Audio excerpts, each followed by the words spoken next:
How to fix Wealthsimple app not working. Hey everyone, welcome back to another tutorial video. In today's video, I'll show you how you can fix your Wealthsimple app if it's not working. So there may be various reasons as to why your Wealthsimple app may not be working.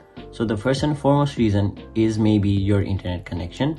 Now, since Wealthsimple is an app that requires internet connection to work, if you don't have a stable internet connection, maybe your app won't work.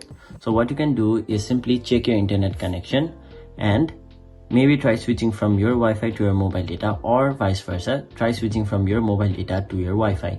Now in doing that, if your app works, that's fine, but if it doesn't, simply go to your app store and then search for Wealthsimple. After that, make sure your Wealthsimple app is up to date. Otherwise, sometimes when it's outdated, the app won't work, so make sure it is showing open instead of update. Now if you have an update available, simply update your Wealthsimple app to the latest version. Now in doing that, if your problem gets solved, that's okay, but if it still doesn't get solved, simply go to your settings.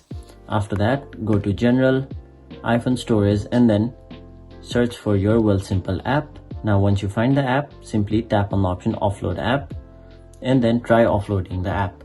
Now once you've offloaded the app, tap on the option reinstall app and then let Wealthsimple be reinstalled on your phone. Now doing this, your problem in most of the cases will be solved, but if your problem is still there, what you can do as a final resort is simply delete the app entirely from your phone and then go to your app store and then download your Wealthsimple app once again. So those are basically the ways on how you can fix your Wealthsimple app not working. That was it for this video. Hope this video was helpful to you guys, and if it was, make sure you like this video and subscribe to our channel so that you don't miss out on further videos such as these.